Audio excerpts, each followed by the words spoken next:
શહેરમાં. આજે આપણે આવ્યા છીએ એક સમયની સોનાની દડી એવા શહેર કડીમાં.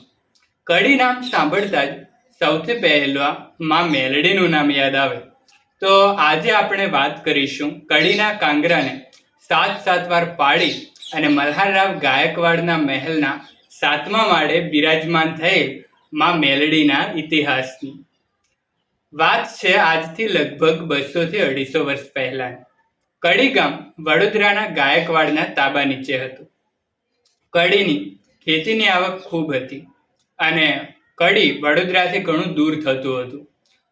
તેમજ નજીકમાં વિરમગામના નવાબનું રાજ હતું, એટલે નવાબને અંગ્રેજો સાથે ઘણી સારી મિત્રતા હતી.